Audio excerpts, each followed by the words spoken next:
All right. Well, good morning. Today I'm not going to do a formal teaching. We're just going to do a roundtable discussion. But I handed out everybody some notes with scriptures. So we're just going to work on down through the notes and just talk. I'm not going to do a formal teaching on this. But today's subject is, are Christians required to observe the Sabbath? We've been doing a series on how do we deal with the weak brother who doesn't agree with us on what the scriptures actually teach about certain subjects. And this is one of the subjects people have difference of opinions on. There are some out there who think that we should observe the Sabbath, and some even make it a salvation issue, that if you're not observing the Sabbath, then you're going to end up spending eternity in the lake of fire. And so, as I pointed out when it came to salvation issues, I did not list this one as one of the salvation issues, because that is not what Scripture says. So Scripture does not make it a salvation issue. But, so we're going to go through and see what the Scriptures actually say about the Sabbath, and then talk about why people disagree on the subject. So the first thing I put in here, and let's turn to Genesis chapter 2, verses 2 and 3. The first seventh-day Sabbath was observed by God. And that's Genesis 2. We're going to be looking at a lot of scriptures today.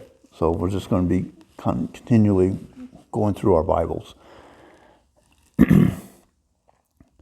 So Genesis 2 and 3 says, "And on the seventh day God ended his work which he had done, and he rested on the seventh day from all his work which he had done. Then God blessed the seventh day and sanctified it, because in it he rested from all his work which God had created and made."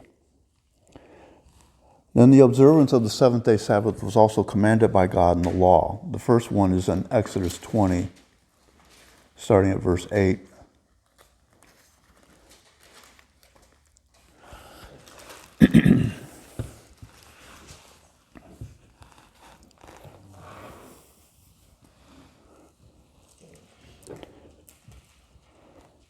"So remember the Sabbath day to keep it holy. 6 days you shall labor and do all your work. But the seventh day is the Sabbath of the Lord your God. In it you shall do no work, you, nor your son, nor your daughter, nor your male servant, nor your female servant, nor your cattle, nor your stranger who is within your gates. For in 6 days the Lord made the heavens and the earth, the sea, and all that is in them, and rested the seventh day. Therefore the Lord blessed the Sabbath day and hallowed it."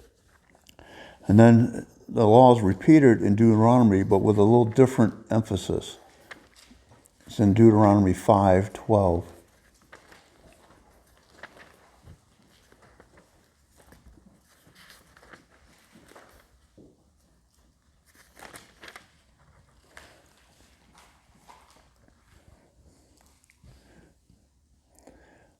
There's it, "Observe the Sabbath day to keep it holy, as the Lord your God commanded you.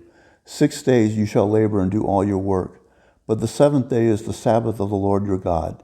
In it you shall do no work, you, nor your son, nor your daughter, nor your male servant, nor your female servant, nor your ox, nor your donkey, nor any of your cattle, nor your stranger who is within your gates, that your male servant and your female servant may rest as well as you.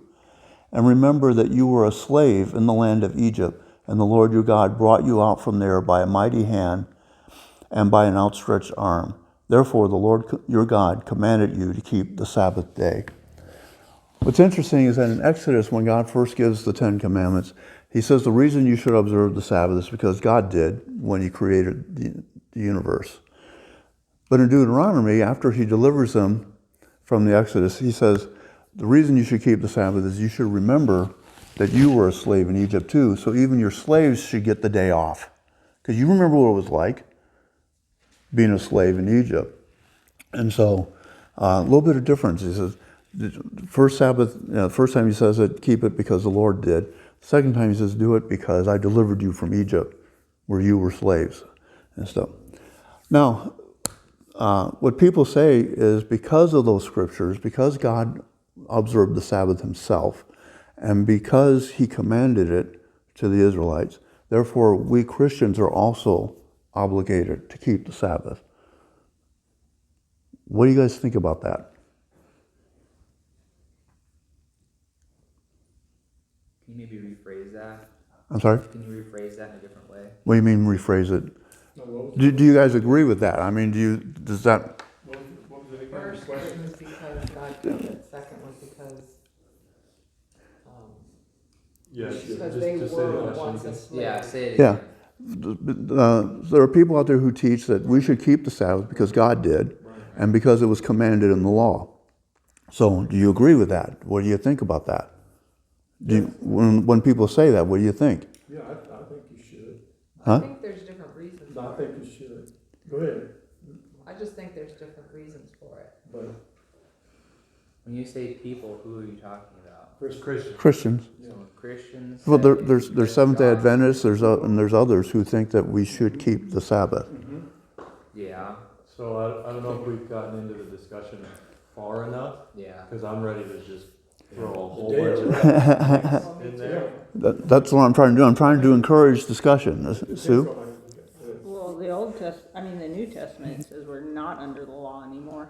Yeah, And that that's a good start. the Sabbath was made for man, not for, how's that go? Yeah. Man for the Sabbath, no.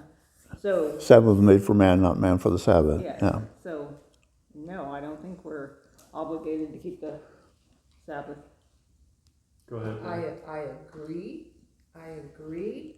but I think it's also just wisdom.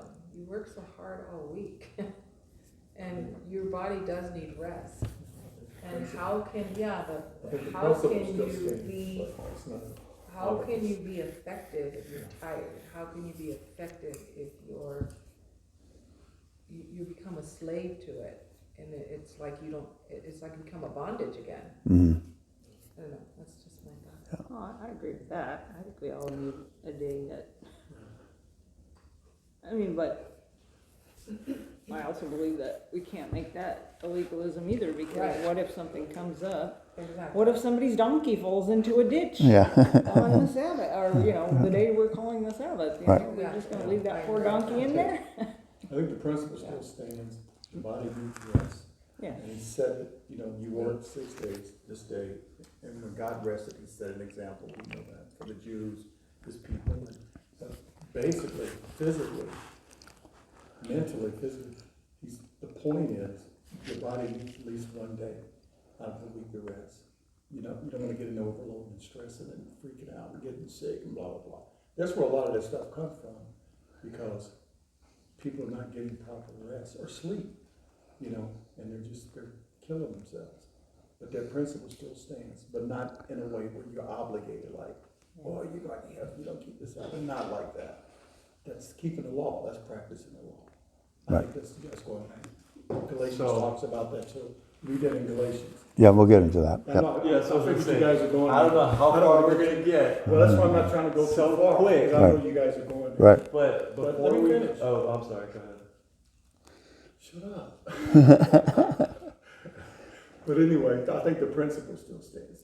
I'm not obligated in the New Testament to I didn't keep the Sabbath. I had a buddy that just arrived to work with. I had a lot of Seventh-day Adventist friends. And so on the Sabbath, the people that even said that they're keeping the Sabbath, they're not keeping it. So we had to work on Saturday. And so first thing I told my buddy, what are you doing here? I said, dude, basically, according to the Bible, if you're working on a Saturday, it's overtime. You're going to come in on the weekend and do some stuff. You're supposed to be stoned. People were put to death for working. Mm-hmm. If you're saying you're keeping it like you're saying you're supposed to keep it, exactly the way the Jews and the commandments of God, Yeah. basically they should take you out and stone you. I said, so in reality, you're really not keeping it, even though you guys, the Seventh-day Adventists, just say you are. And I'm talking this church here in town. He went to the church here in town. I said, you're really not keeping it, So going back, trying to, and then he was telling me that if you don't keep it, or somebody in his family, I think that's how he was saying it, breaks it, it affects everybody else. And I said, like how? He said, my wife was going to we were all keeping the Sabbath one Saturday, and she was going to the mailbox. Took off after her, what are you doing? He was screaming and hollering and freaking out and stuff. Because she was working, he considered that doing work. Walking to the mailbox, getting the mail, Saturday, coming back. And I was like, dude, you're way over the top. I said, that ain't got nothing to do with what God was talking about. Now, go ahead, I'm done. In this word, Old Testament or New Testament. I said, what you're doing has nothing to do with, on the Sabbath, keeping the Sabbath. Because they're not really keeping it. You're not keeping it. So one of the things I don't know if we should get into it already within the discussion, but when referring to the Sabbath technically is a day given to the Lord. That's my understanding. That's where I was gonna come from. So it's not that you're not supposed to do anything. Right. So if you're going to keep the Sabbath, we haven't even gotten into should you and all this other stuff. And I actually want to back up to the very first Bible verse that you gave, because anybody who's listening to the recording, for the discussion wise and everything like that. But if the Sabbath is given to the Lord, it's not a day of doing nothing. It's a day of doing what the Lord wants you to do.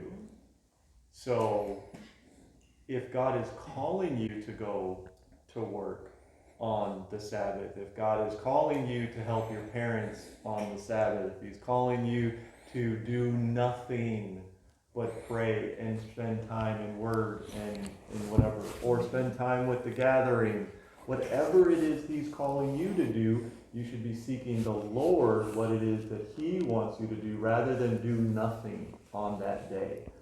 And so with that understanding, if it's a day given to the Lord, now relationship enters the equation rather than religion and rules.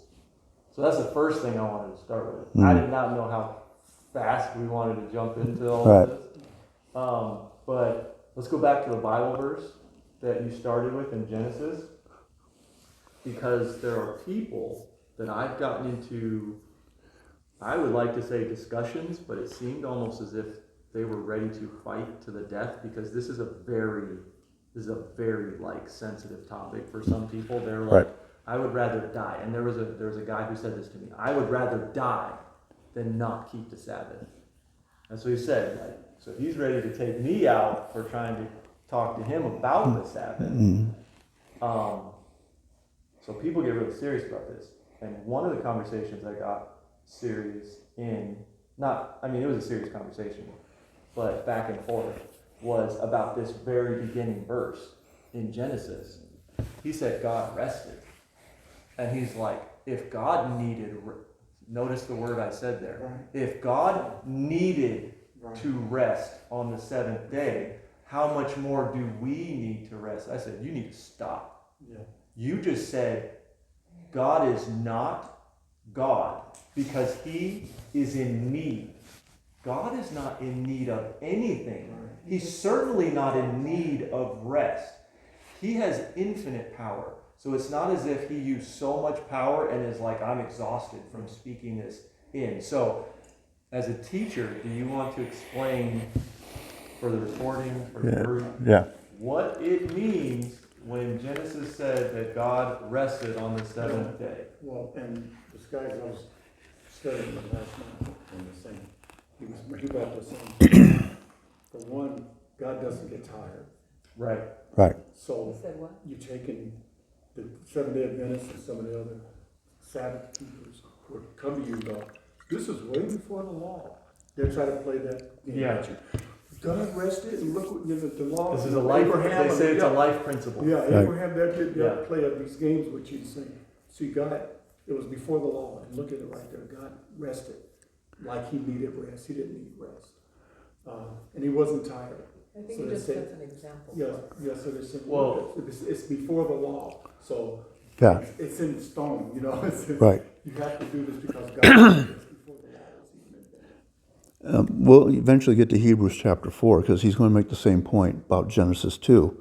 But the Hebrew in Genesis 2, when it says that God rested on the seventh day, the Hebrew word for rested actually means ceased to work. It just means on the seventh day he stopped working.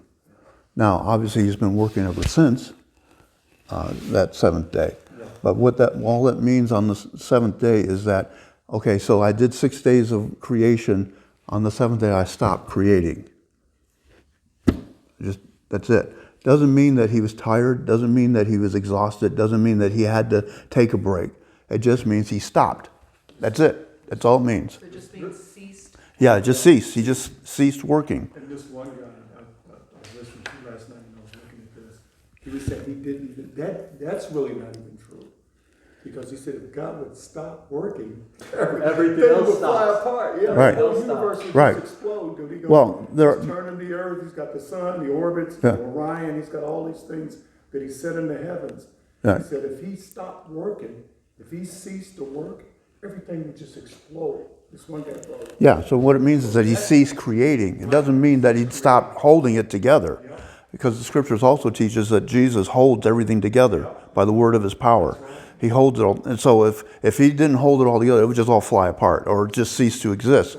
But, right. Like you read it. Right, and Jesus also, and there's other scriptures that talk about that the Lord has worked since then. He continues to work. Jesus said, my Father has worked until now, and now I do the work. So, yeah, so God hasn't stopped working. What it means is he stopped creating at that point. The creation process was done for that. Now, obviously, he created us and all that other stuff, but what he means is the creating of the universe, where he created all the stars and everything. Like on the seventh day, he stopped. That's all it means. He stopped. And so, but yeah, he's been working ever since. So that's the thing. So Bill brought up some good points. One of the other points I want to also bring up is that there are other Sabbaths were also commanded by God in the law. For Leviticus 23.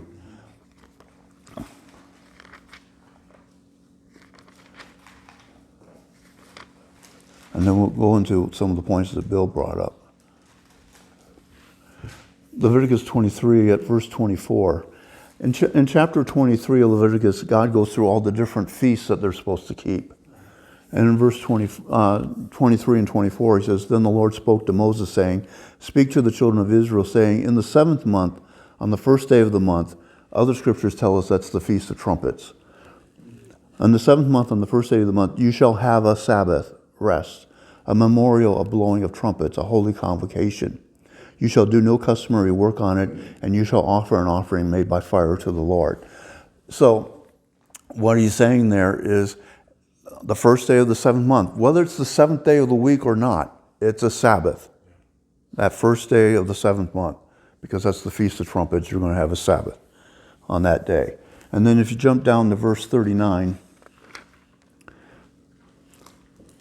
and here he's talking about the Feast of Tabernacles. Also on the 15th day of the 7th month, and that's when the Feast of Tabernacles started, when you have gathered in the fruit of the land, you shall keep the feast of the Lord for 7 days.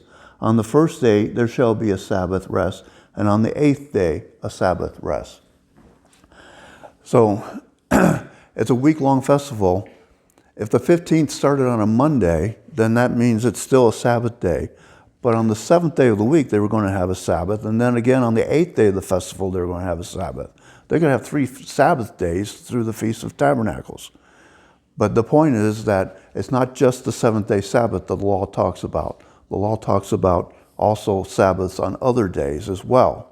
And you don't hear people who say, we got to keep the Sabbath, keep the Sabbath. They don't talk about that part of it. Well, because they don't keep the feasts. And the reason they do that is they say that there's a difference in the laws between moral law, civil law, and ceremonial law. And so keeping the feast is ceremonial. And we're not required to do the ceremonial anymore. That's why we don't keep the feasts. And the civil law only applied to Israel at that time, so the civil laws don't apply to us either. But the moral law is for everybody. the problem with that view is I don't see that anywhere in the scripture where it says this is a moral law, this is a ceremonial law, this is a civil law. It doesn't say that. And it doesn't say we're not under the law except the moral law. We have to keep the moral law. It doesn't say that. What it does say is, as we've talked about in Hebrews, we have a new covenant, and on the new covenant, the laws of God are written on our hearts, which means that now we keep it because it's in our heart to keep it. All right. So yes, do not murder was a law back then, and yes, we're not supposed to murder now. But that's because now it's written on our hearts. No, I don't want to commit murder. Why would I want to do that? Okay. But then the question becomes then, is keeping the Sabbath written on our hearts as well? So some of the points that Bill brought up, let's turn to Exodus 31, starting at verse 12.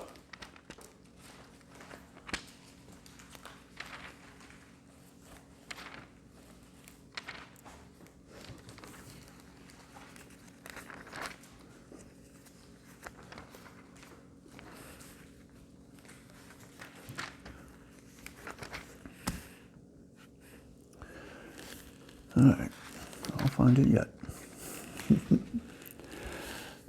And the Lord spoke to Moses, saying, Speak also to the children of Israel, saying, Surely my Sabbaths you shall keep, for it is a sign between me and you throughout your generations, that you may know that I am the Lord who sanctifies you. You shall keep the Sabbath, therefore, for it is holy to you. Everyone who profanes it shall surely be put to death. For whoever does any work on it, that person shall be cut off from among his people. Work shall be done for 6 days, but the seventh is the Sabbath of rest, holy to the Lord. Whoever does any work on the Sabbath day, he shall surely be put to death. Therefore the children of Israel shall keep the Sabbath, to observe the Sabbath throughout their generations as a perpetual covenant. It is a sign between me and the children of Israel forever. For in 6 days the Lord made the heavens and the earth, and on the seventh day he rested and was refreshed. And so what it says here, two things. One is keeping the Sabbath was actually a sign of the covenant. So as I put here in the notes, just as being circumcised was the evidence that you were obeying the covenant God made with Abraham, so too observing the Sabbath was the evidence that you were keeping the covenant God made with Israel. So what does that mean? It means if people insist on we have to keep the Sabbath because that was what God commanded us to do, then that means you are trying to keep the old covenant. Because keeping the Sabbath was a sign, was the evidence that you were obeying the old covenant. Good point. And also, as Bill pointed out, it says here that if you don't keep it, then you're to be stoned to death. Well, how come they don't stone people to death nowadays? If the law says we're supposed to obey the Sabbath, the law also says we're supposed to stone them. Okay? So why is keeping the Sabbath a moral law, but stoning people is a civil law? They go hand in hand. That's the point. You are supposed to keep the Sabbath, because if you don't, this is what happens to you. But they don't do that part. They only do the first part. Everybody has to keep the Sabbath. Well, stone me, because I'm not observing the seventh day. I'm not keeping it on Saturday. That's interesting that you point out that it's attached, keeping it is attached to the covenant, and the covenant is attached to the law. Because obviously we're under a new covenant. Right. When Jesus, when he said, "This is my blood poured out for you, drink this in remembrance of me," as a marriage proposal, that is a new marriage covenant. Right. And so we are now under a new covenant, but to keep the Sabbath, which we haven't gotten to yet, is not wrong. Right. We haven't gotten there yet. Again, not trying to jump the gun. Right. But to keep it as everybody has to keep it because that's the law is actually a sign of the old covenant. right. I thought that was a good point. Right. So, as it says, whoever worked on the Sabbath was to be put to death. An example of this is in Numbers 15. If you guys want to turn to that.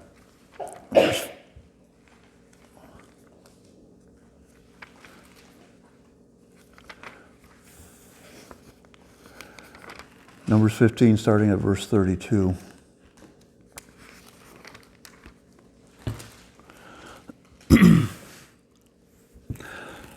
Now, while the children of Israel were in the wilderness, they found a man gathering sticks on the Sabbath day, and those who found him gathering sticks brought him to Moses and Aaron and to all the congregation. They put him under guard because it had not been explained what should be done to him.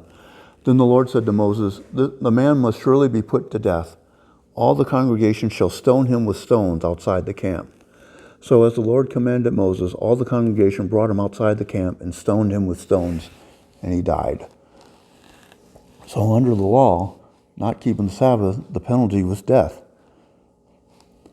But that covenant has been replaced with a new covenant. That's Hebrews 8:13.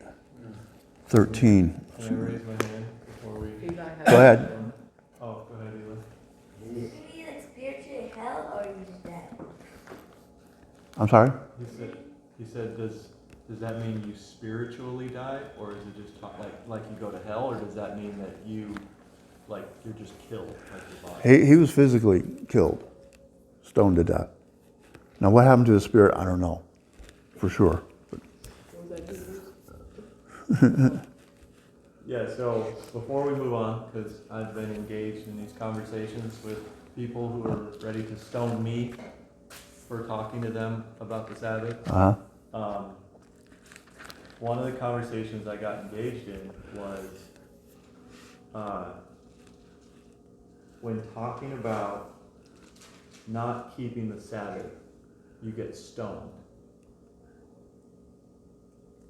I think that speaks to a point of some will say, well, Sunday is my Sabbath.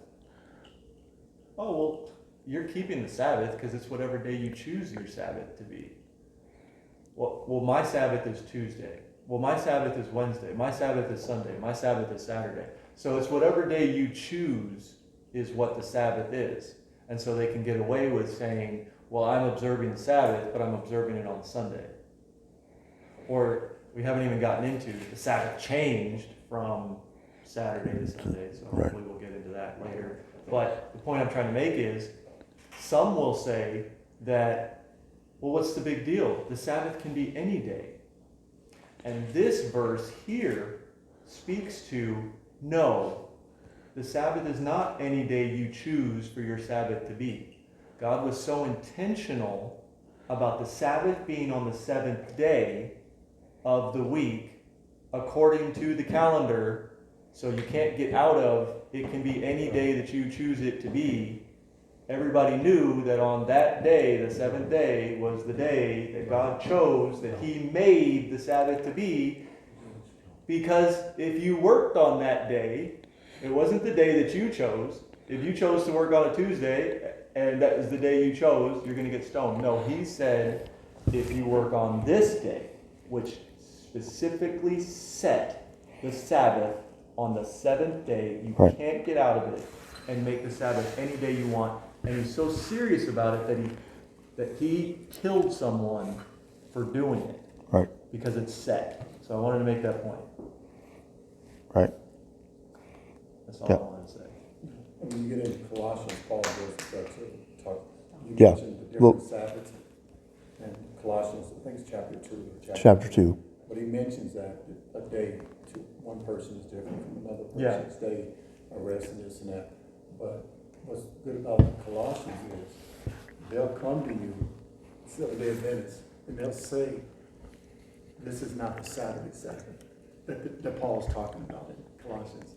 I go, I think it is. He's talking about, because he mentions plural, not singular, but plural. Mm-hmm. Plural. And so this would include the Saturday Sabbath. But the Sabbath keepers, they say no. Yeah. That's not pertaining to that. Right. And that's why I brought up that there's other Sabbaths, not just the seventh-day Sabbath. There's Sabbaths that go with the festivals also, with the feasts. and stuff. And so there are different days that could be Sabbaths. The normal one, that week by week, was the seventh day. And Billy made a good point that, yes, everyone knew the seventh day was the Sabbath. That was it. We weren't changing that. There's no changing that under the Old Testament. And everyone knew that. So the guy who's picking up sticks couldn't say, well, yeah, I'm working today on Saturday because my Sabbath is Tuesday. God said, no, I said Saturday, the seventh day, is the Sabbath. And that everybody is supposed to take the day off that day. And then he also, of course, designated the other Sabbaths for the feasts. And that's why I brought it up, because Paul is going to address Sabbaths plural. And so so he's not just talking about the seventh-day Sabbath. He's talking about the Sabbath of the feasts as well. So when the Seventh-day Adventists come along and say, well, that's not the seventh-day Sabbath, that's the other. No, he's including the seventh-day Sabbaths in that. So, so Hebrews tells us that the old covenant has been replaced with a new one. Now remember, again, keeping the Sabbath is a sign that you're keeping the old covenant, the one that God gave through Moses. But Hebrews 8:13 says, in that he says a new covenant, he has made the first obsolete. Now what is becoming obsolete and growing old is ready to vanish away. So there's a new covenant that has replaced the old one. The old one is no longer valid. So anybody who's trying to live by that is misunderstanding the point. That's no longer valid.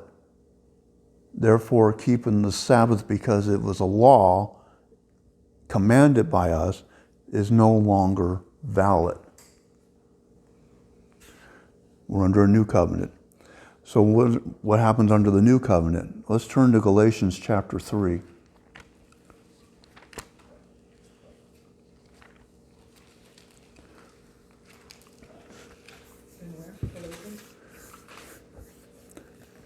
Galatians chapter 3, starting at verse 10.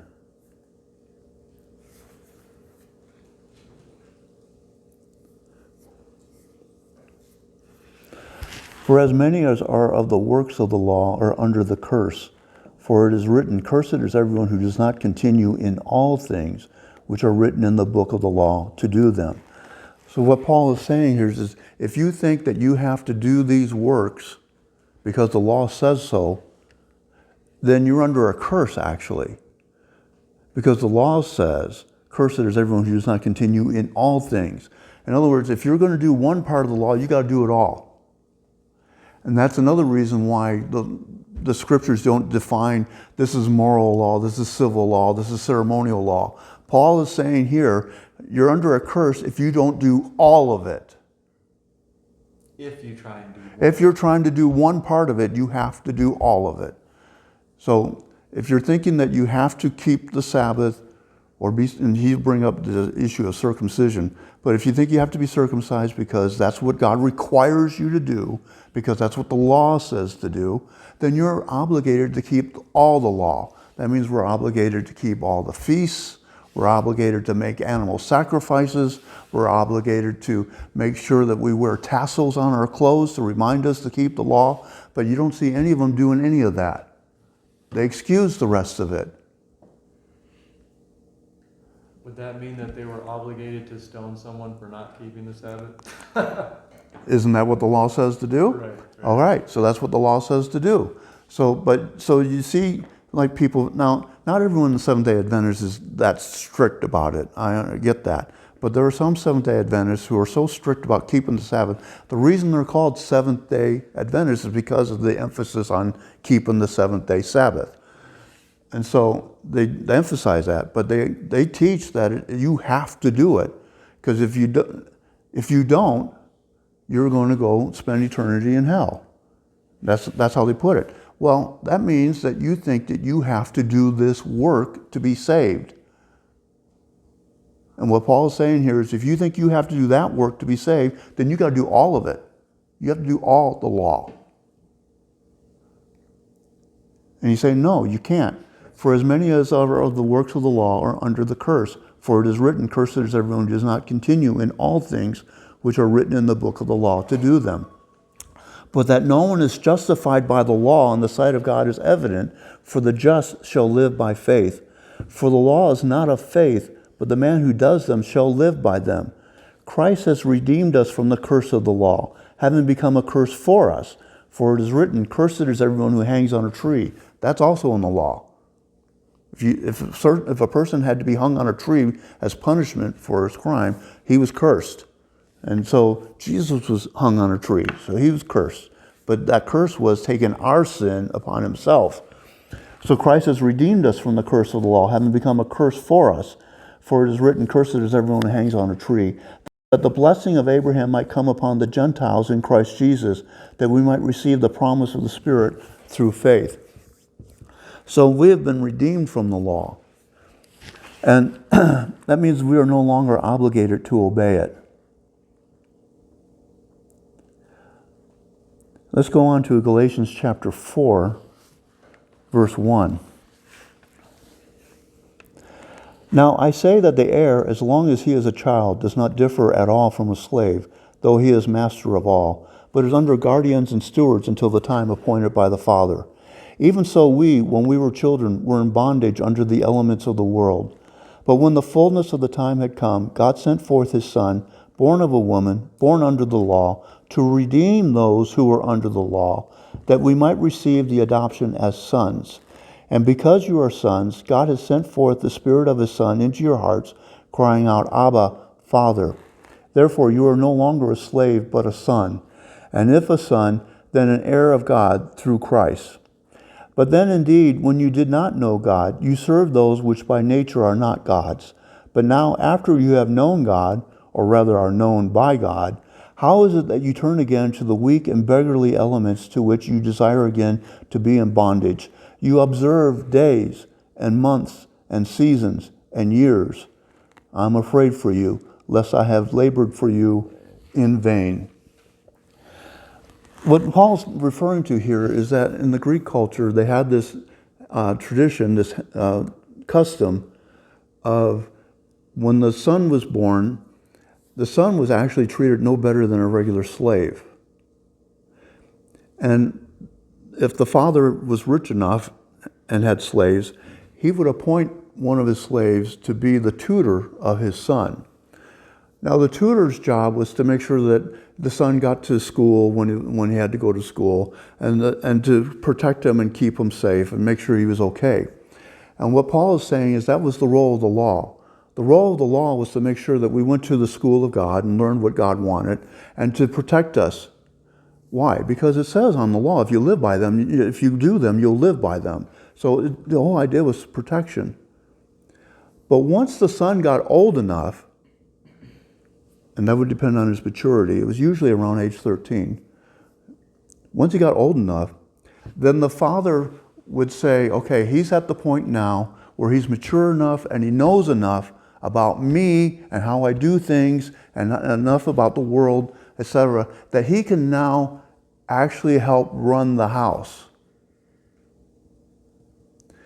And at that point, he could actually engage in business on behalf of the family and stuff.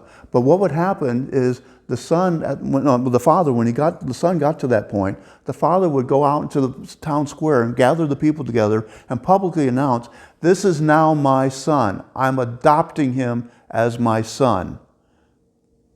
And everyone knew that that meant that now this son, had all the legal rights to engage in business and do different things for the household. And that if the father was incapacitated, the son would run the house.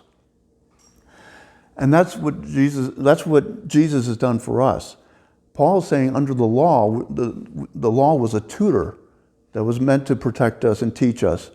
But now that Christ has come, we are now have been adopted as the sons of God, which means we no longer need the tutor. We no longer need the law. We've been redeemed from it. And he says that when we were even so, when we were children, we were in bondage under the elements of the world. As I put in here, observing days and months and seasons and years is part of the weak and beggarly elements, stoichion, from which Christ has redeemed us. Stoichion that's the word for elements here. And when he says the weak and beggarly elements in verse 9, that's stoichion. That stoichion simply means that, basic elements. So what he's saying here is the law was the basic elements that we were under when we were children. But now that we've been adopted as sons of God, we no longer need that. And that's why he says in verse 9, after you have known God, or rather are known by God, meaning you have that relationship with God now, your father and son, how is it that you turn again to the weak and beggarly elements? Why do you go back to that? Why do you go back to the tutor? Why do you go back to the law? Going back to being a slave. Right. You're a son now. Why do you want to go back and be a slave again? And it says, and then as an example of it, it says, you observe days and months and seasons and years. That means you guys are observing the weak, beggarly elements again. You're going back to the law. Why? You don't need to do that. So that's the point of Galatians, is that, he doesn't mention Sabbath in particular, but in general, we've been redeemed from the law. And because we are now sons of God, we don't need that anymore. So then Bill brought up Colossians chapter 2. So let's turn to Colossians chapter 2. Now, on that verse, that's also what Paul's talking about when he says that the law was a schoolmaster in Romans. Right. Yeah, so you can see the teachings of Galatians and Romans coming across. Two different churches, but the same principle. Same schoolmaster. Yeah. It's the same word. Tutor, schoolmaster, same word. So far, Hebrews has said that the law is obsolete. Galatians said that the law has expired. And now we're going to Colossians. Right. Chapter 2, verse 8. Can I say something? Sure. On Galatians, where it talks about, now I say that the heir is as long as he is a child. So would you say it's a immaturity thing if you're trying to keep the law? You're not mature in the Lord? Yeah. You're basically a child. You Right. don't know what you're talking about. Right. And that's why those who insist on keeping the law are the weak brother. Right. You know, those who insist that we have to keep the Sabbath, those who insist on keeping the law, they're actually the weak brother, because Scripture is saying that, no, that's when we were children. Right. Now that we're maturing and growing and we are actually been adopted by God as His sons, you don't need that anymore. But they don't see that. They don't see it. It's just a sign of immaturity. I'm sorry? A sign of immaturity. Right. We had a conversation in March last night. And this is the same thing that Paul was dealing with when he was sent to the Gentiles. But the church, James, Peter, local church in Jerusalem was going, no, they were trying to bring the law, and Paul was going, no, you guys are missing it. Right. You can't put things on the Gentiles. Commandments of the Jews living by. So you can't do this with the Gentiles. They're set free. They're born again. Right. And they couldn't pick it up. They tried to push this on.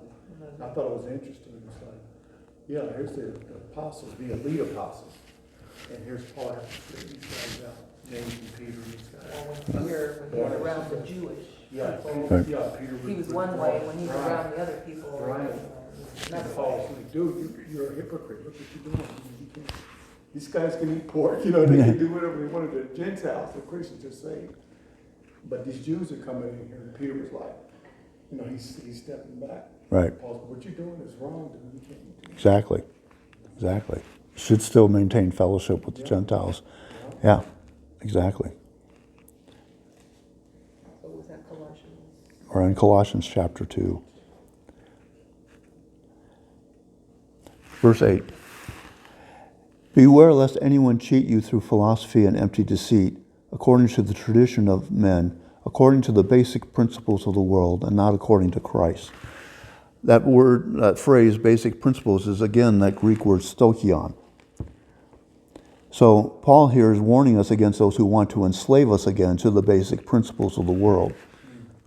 So, like he said, beware lest anyone cheat you through philosophy and empty deceit, according to the basic principles of the world, not according to Christ. So there's a difference between the basic principles, which are the law, and Christ. We're supposed to be living according to Christ. Jump down to verse 18 in chapter 2, where Paul again warns us, let no one cheat you of your reward, taking delight in false humility and worship of angels, intruding into those things which he has not seen, vainly puffed up by his fleshly mind, and not holding fast to the head, from whom all the body, nourished and knit together by joints and ligaments, grows with the increase that is from God. Therefore, if you died with Christ from the basic principles of the world, why, as though living in the world, do you subject yourself to regulations? Do not touch, do not taste, do not handle, which all concern things which perish with the using, according to the commandments and doctrines of men. These things indeed have an appearance of wisdom in self-imposed religion, false humility, and neglect of the body, but are of no value against the indulgence of the flesh. So when people come along and say you can't eat meat, you can't do this, or you have to be circumcised, or you have to keep the Sabbath, what Paul is saying is those are regulations that appear to be false humility, appear to be humble, appear to be religious, and they appear to control the body, but they actually don't. They have no value against the indulgence of the flesh. The only one who can actually conquer your flesh is Christ himself.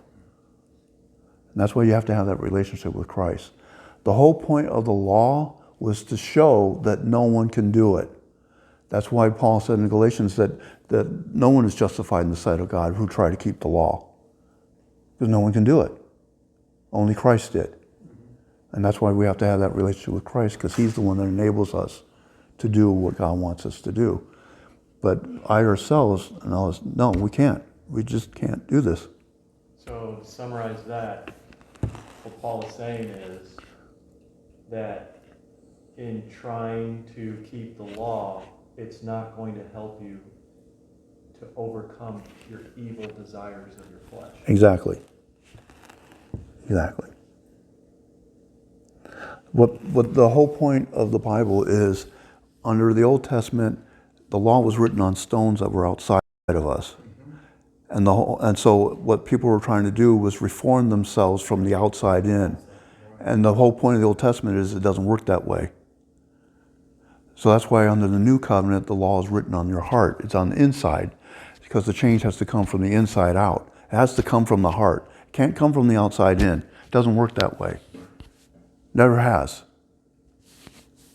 Just like what they're trying to do now in the world, they're trying to take guns away there because they're a bad thing. It's not the gun, it's not the knife, the hammer, the car, the pad. You're gonna use all these things. They're gonna continue to take these things away because it's not the thing that's the problem, it's what's in the heart. So, you're right, I mean, everything's on the inside, it's, like David said, thy word have I hid in my heart that I may not sin against thee. That's what makes the change, is because it's in our heart. Right. Yeah, it's kind of like the point, you've made before, is that David had a New Testament relationship in the Old Testament. Right. So it's kind of cool when you see David. It's like, you see the Old Testament law, but you see David in the Old Testament. Yeah, which is a type of Christ. Yeah, exactly. And it's like, it's relationship. Yeah. So it's pretty cool. Yep. Exactly. So, since we have been redeemed from the basic principles, that is the law, no one should judge us concerning the Sabbaths. And that's what Paul says in Colossians 2, verses 16 and 17.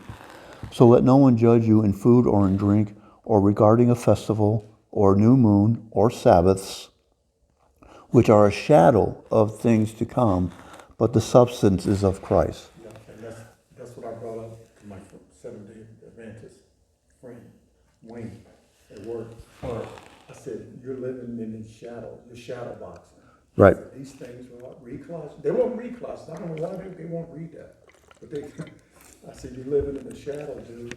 I said, I'm experiencing the real thing. I don't know what you're experiencing. I said, as long as you're keeping the law, you're shadow boxing. Right. That's all you're doing. You're living in the shadows. I said, Right. because all these things were typed. I said, basically, Christ fulfilled all these things when he died on the cross. So he's basically my Sabbath. I try to explain it to the guy. Exactly. He's actually my rest. I'm resting in him. You're resting on a day. I'm resting in him. Exactly. 24/7. Right. It don't matter what day it is. He's now become my Sabbath, my rest. Right. I try to explain it to the guy, but when the whole on. Yeah. But you got it exactly right. That's what it means. The Sabbath, keeping the Sabbath on the seventh day, week after week after week after week, was only a foreshadowing, a pointing to what Christ offers us all the time, 24/7. And so that's why Paul is saying that this is only a shadow. The keeping the Sabbath is only a shadow. The substance, the real thing, is Christ himself. I heard one guy explain it this way. Like, so if the Sabbath was a picture of Christ, right? It's a picture. But now that Christ has come and we can have him inside of us, we can have a personal relationship. He will be with us. It's like saying no. Like, let's just say if this was in reference to my wife. I would rather take a picture of my wife to dinner, and I would rather put the picture on the chair.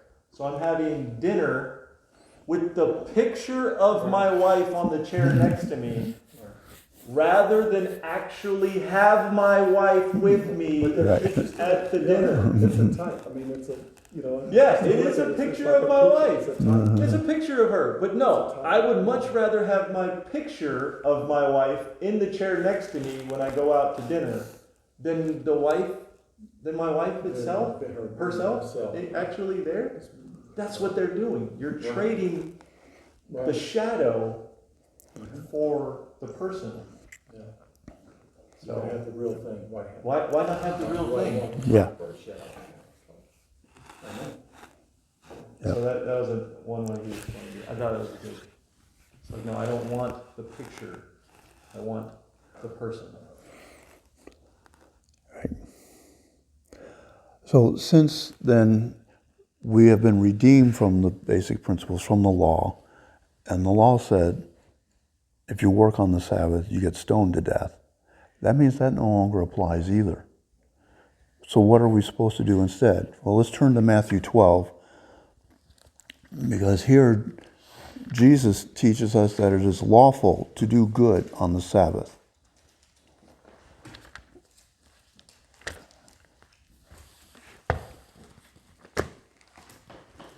Matthew 12, starting at verse 1.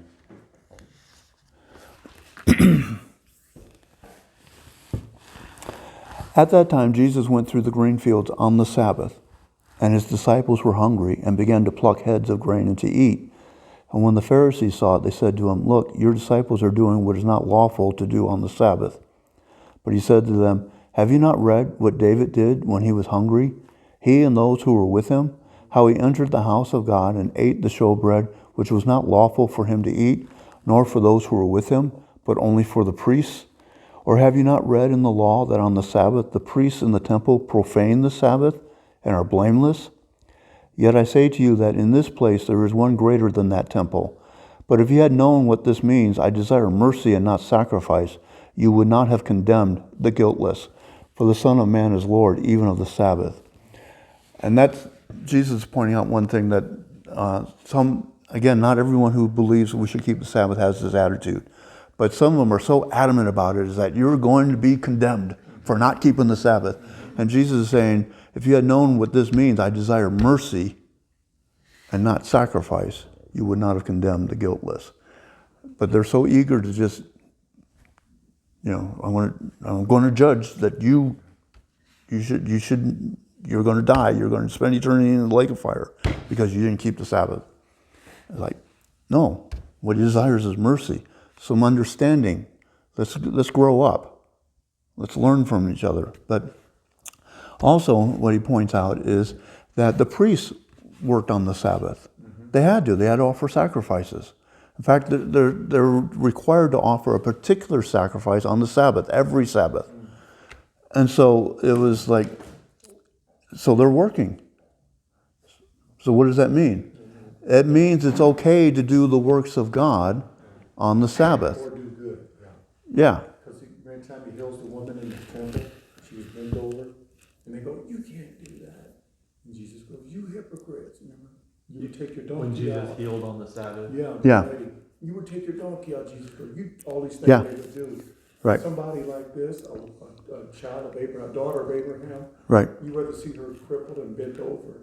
Yeah. But you would take your donkey out and feed it. You'd, Right. Yeah, and we're going to go into one of those stories here in just a second. The Satan just kept bound 18 years. Should she not be released on the Sabbath? Right. And they're all like, uh-oh. Yeah, exactly. You know, Yeah, so where's the love? yeah. That's the whole point. You guys are so legalistic. Where's the love? Yeah. You know, where's the concern for her? Suffering, right. You guys are so busy concerning about you and that you're keeping the Sabbath that you have no concern or love for her. And that's the problem with legalism. Yeah. Legalism is not, they think that they're trying to be holy and righteous and they're being, they're well-pleasing to God. And God's saying that's nothing. That's nonsense. It's filthy rags because you're focused on you rather than focus on others.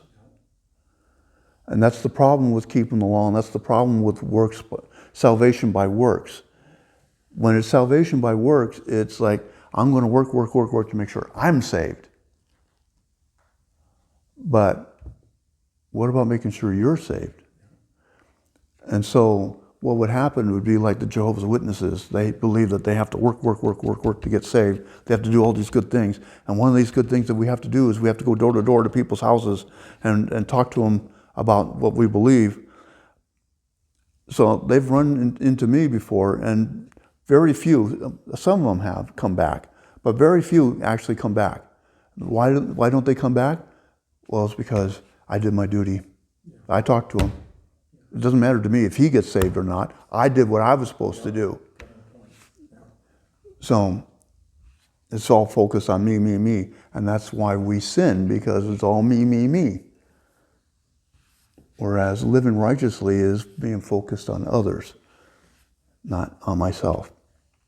And so in Matthew, in the discussion with the Pharisees in Mark, that's where Jesus brings up the Sabbath was made for man, not man for the Sabbath, in Mark's version of this. The Sabbath was made to benefit man, not for man to serve the Sabbath. We're not supposed to be enslaved to the Sabbath. It's supposed to serve us and benefit us. So, verse 9 in Matthew 12. Now when he had departed from there, he went into their synagogue, and behold, there was a man who had a withered hand. And they asked him, saying, is it lawful to heal on the Sabbath? That they might accuse him. Then he said to them, what man is there among you who has one sheep, and if it falls into a pit on the Sabbath, will not lay hold of it and lift it out? Of how much more value then is a man than a sheep? Therefore it is lawful to do good on the Sabbath. It's lawful to do good on the Sabbath. Then he said to the man, stretch out your hand. And he stretched it out, and it was restored as whole as the other. Then the Pharisees went out and plotted against him how they might destroy him. And that's what Jesus means by, how come you don't have mercy? Why do you condemn the guiltless? What I did was a good thing. I healed the man, and your response is, let's go kill him. Let's see how we can destroy him. What is, what you said? It's, if you respond or something? Said something for that just now. Maybe repeat the last thing you said, Clayton. I'm sorry? Maybe repeat the last thing you said. I really don't remember word for word what the last thing I said. You're talking about how much more valuable a man is. Oh, how much more value? Yeah, how much more value then is a man than a sheep? What he's saying is that on the Sabbath you're willing to go pull your sheep out when it's in danger. Why? Because it's valuable to you. So again, you're doing it for your reasons. Well, what about this man whose hand is withered? How much more valuable is he than a sheep? And that's the point that Jesus is saying, is they're missing that. They're so busy trying to keep the law that they're making sure that they keep the law, but they're not concerned about other people. Other people to them have no value. So what Jesus is trying to say is, what we need to do is, instead of focusing on ourselves and making sure we're okay, we need to be focused on others and help them when they needed help. Olivia? Like when my dad said, but I said the other one last day. But when my mom, was like pizza, and Dad said no. So, She's bringing it up. Pizza? so she's remembering Pizza. things that we've talked about. One of the things we've talked about this morning was, I told Olivia, ask God how you can serve our gathering today. So she's remembering things that we've talked about in the last things. Again, she's attributing what you're saying and how it's sparking what me and my daughter have talked about before. And she's remembering how, again, how I'm serving my wife, and she keeps coming back to pizza. So.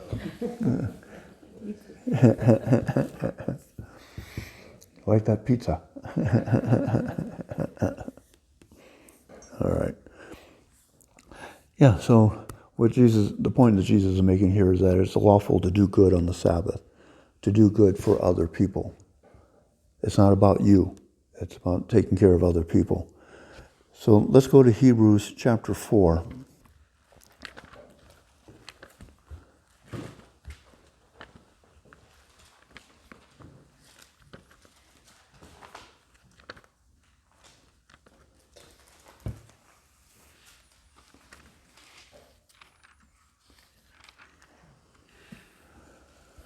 Starting at verse 1.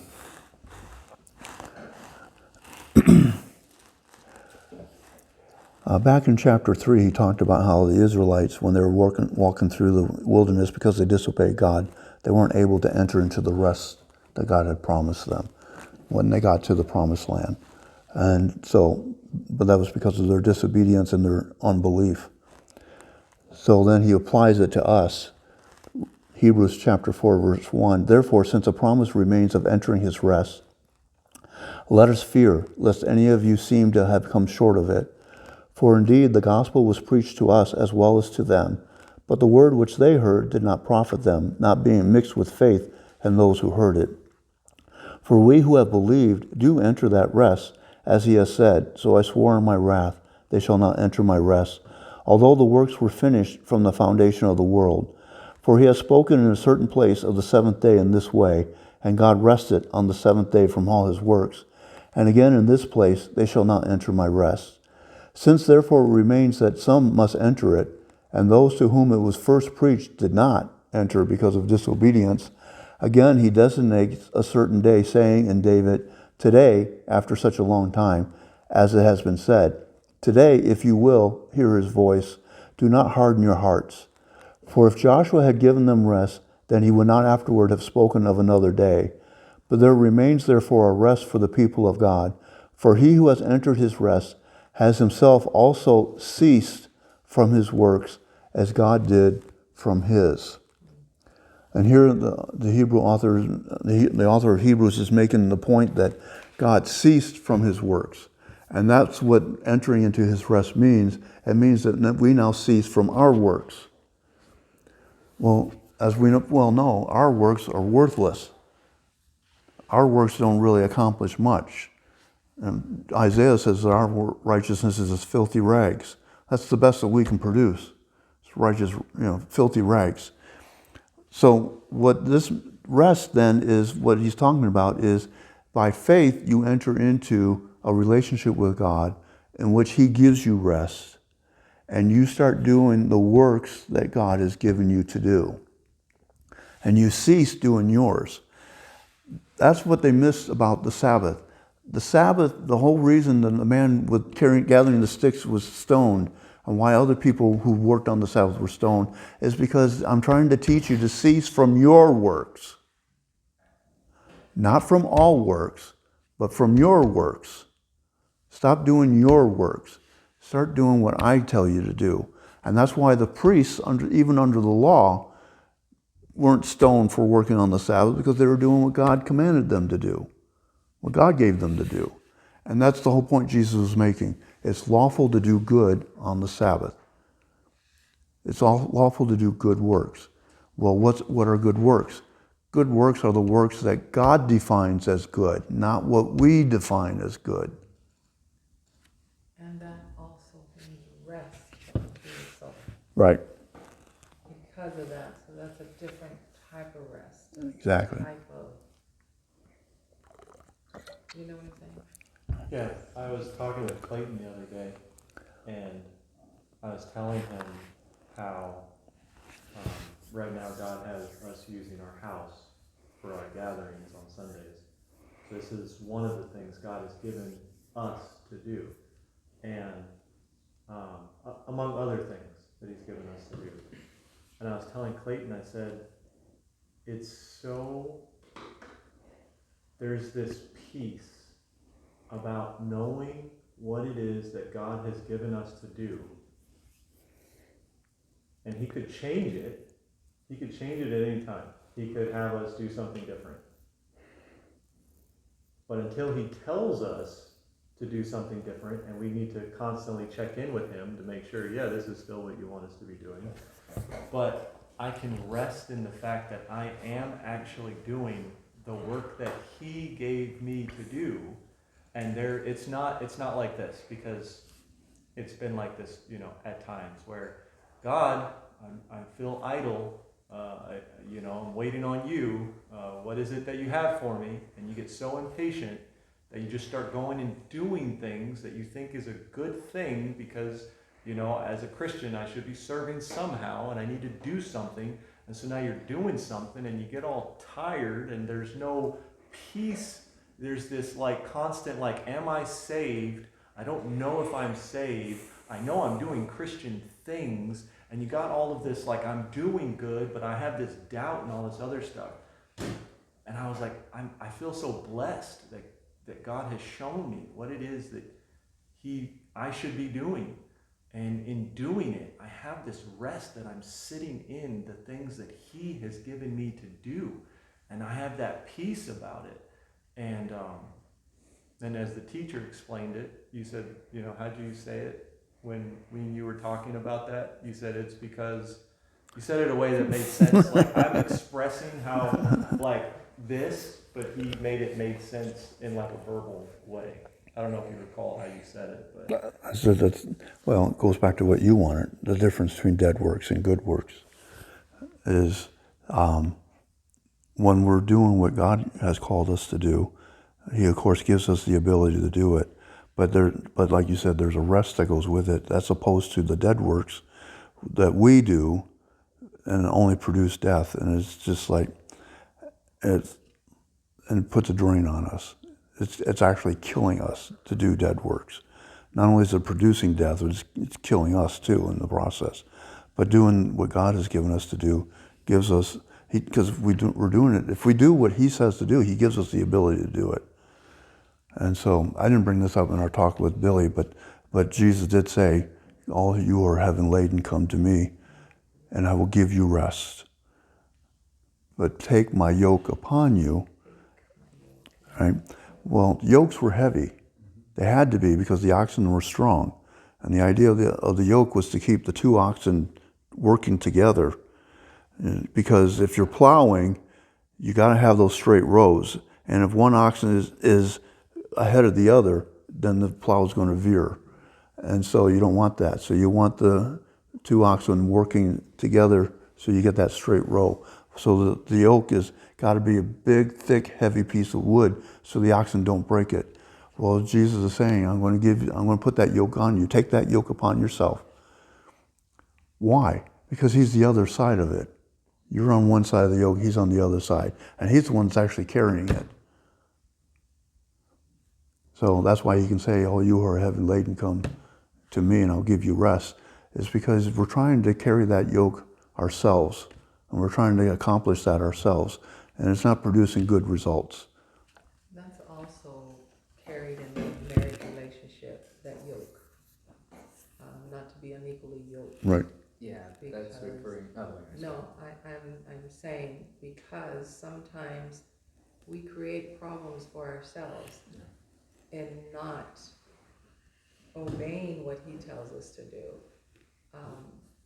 In the same manner, we'll get that rest in him when we obey what he's telling us, the direction that he wants us to go in, but not so much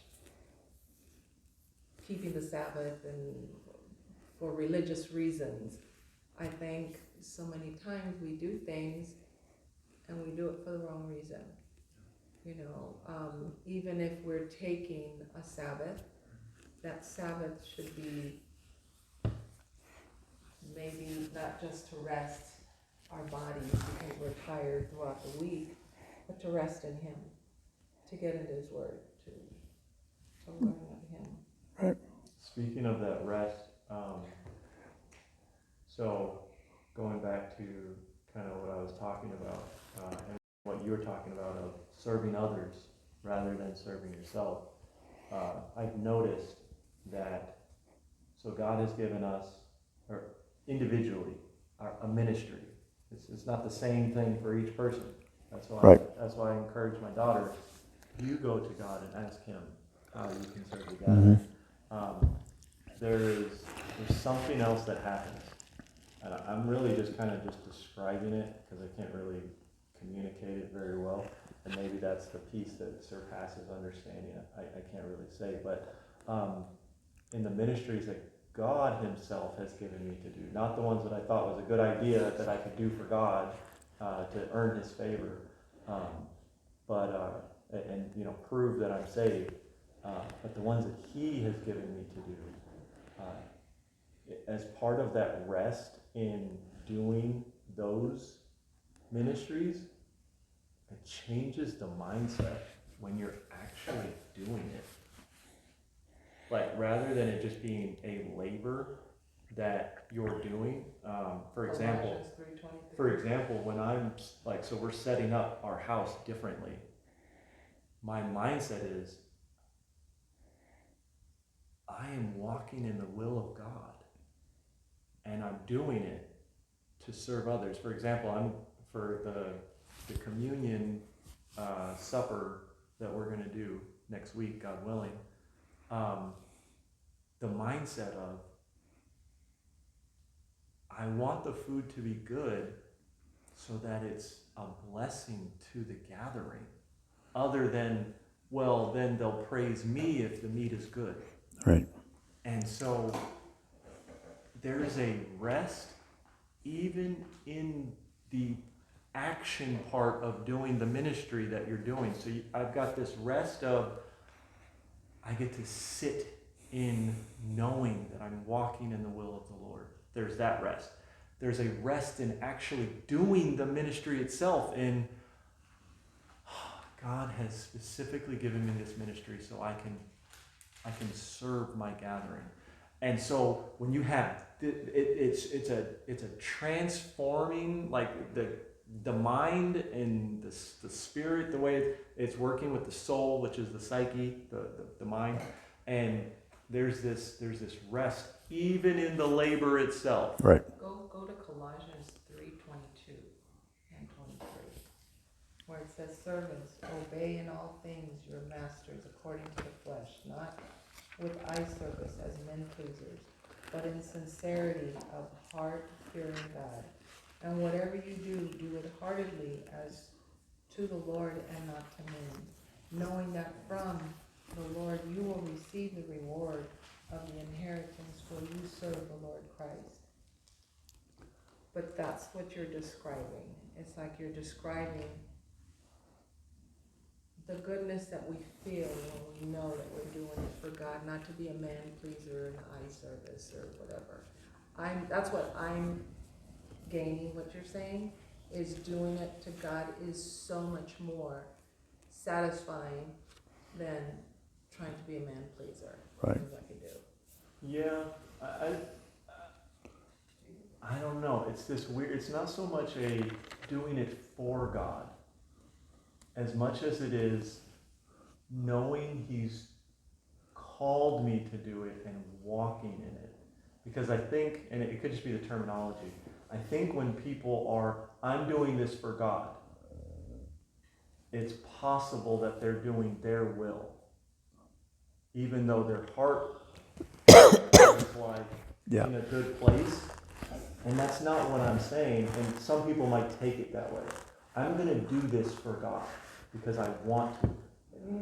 No, sometimes when I would be at work and someone was being really mean and would throw all their work at me, instead of getting a bad attitude about it, I would say, okay, Lord, help me, I'm doing this for you. And it really does change your attitude.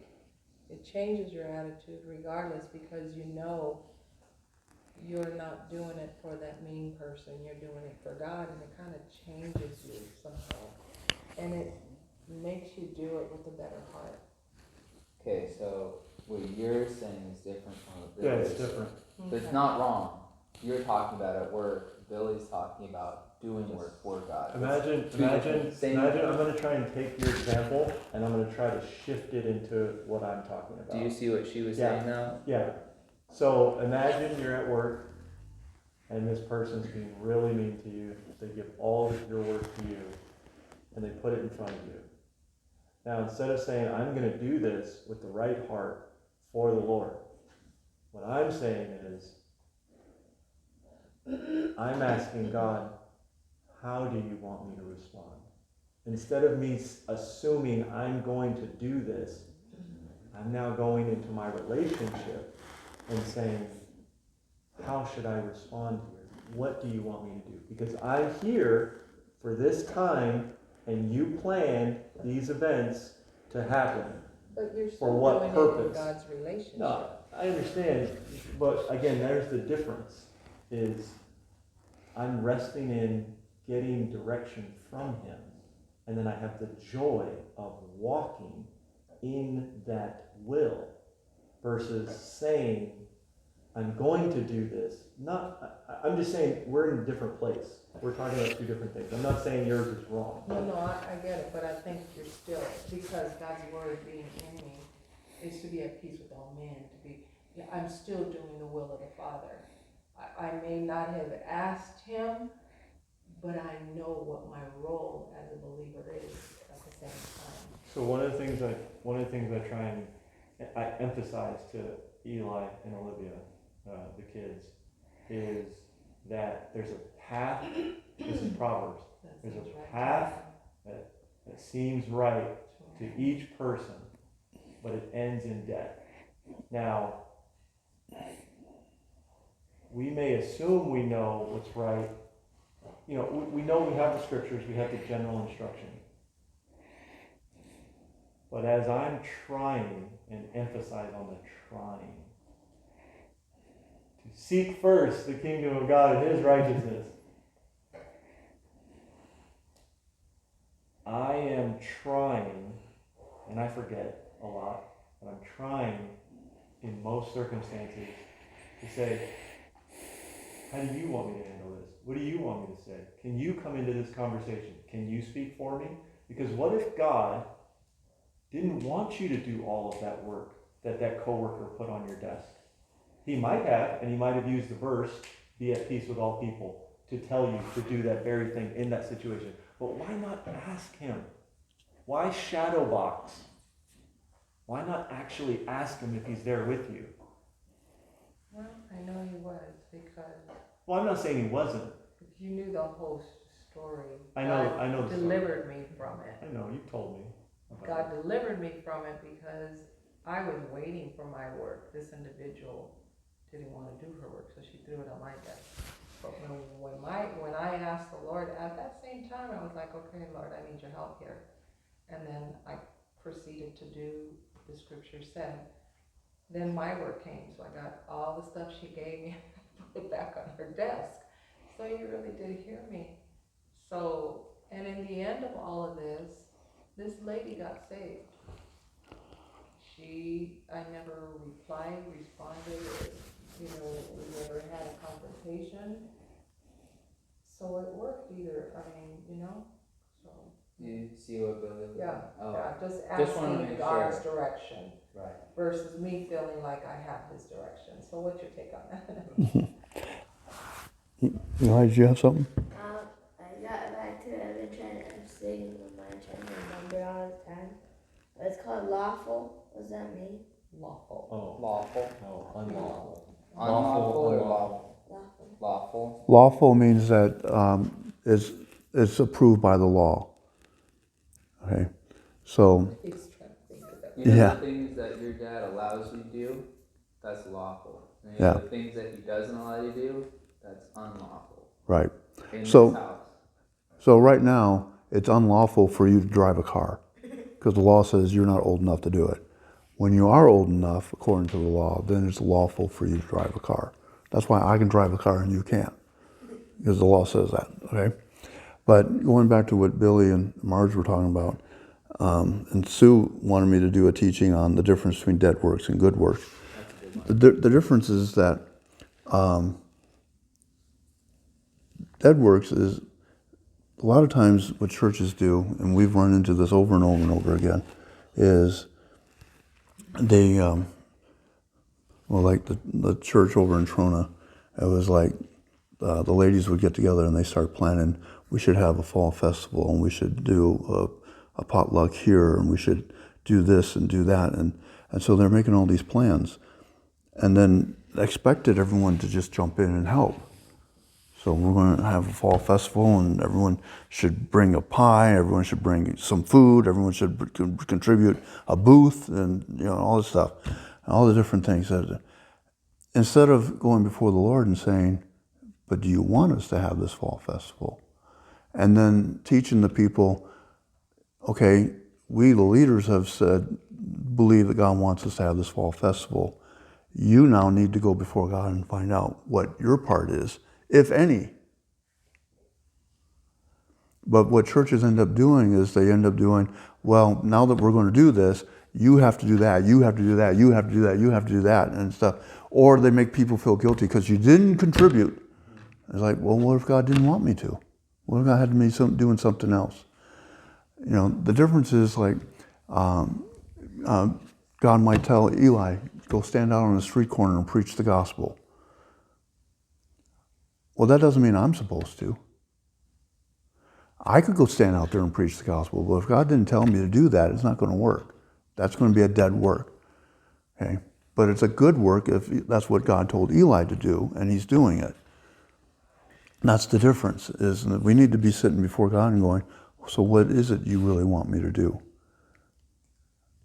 And so, in your situation, when they dump all that work on you, yeah, the word does say to be at peace with all men. But you could also have said, well, Lord, what do you want me to do? And he might have said, give it back. She really needs to do it, so just give it back. That was my boss. That was my boss. Well, who's the greatest? Yeah. Oh, I know. Who's Yeah. the higher boss? Right. Yeah, it's just the mindset of trying to please the Lord and everything. Go ahead, Sue. So, what he was talking about, I didn't realize that this, a lot of, not everything, but a lot of unscriptural, unbiblical things were going on. So, it started with, we went to this fellowship, and they did a potluck every Sunday, and, and they did all kinds of different things, and I had been there for a while, and I had 4 or 5 women take me aside. He wasn't, I don't know if he wasn't there, and say, you need to get in there, jump in there, and see what needs to be done and help. So if there's dishes to be done, you jump in and help. You look around and you see what you can do to help. It's like, okay. I didn't realize that if that was an issue, it should have been one person to begin with. The scripture says if there's, you find a fault, you don't automatically just, one person. But I had 5 women say this to me, so I took it to heart, and I was like jumping in, doing all this stuff. And then, like I said, women were just like, oh, we need to do this, and we need to do that, and this, and this, and this. So we were all, and I was still young, and I said, oh, okay, so this is our job as women, is to like think of all these activities that we have to do. Because, oh, they must be doing it because they're teaching us how to serve, so we must be serve, serve, serve. And, like anything, some of the things were of God, and many of them were not. And as time went on, I remember, like, this is terrible, but I remember thinking, being in the kitchen for the umpteenth million time, helping clean up, watching all these people walk out who just enjoyed the food or whatever, and feeling really bitter. It's like, why didn't these women talk to her? She's always walking out. Why didn't they talk to her? And so when we finally left there, I had extreme burnout, for one thing.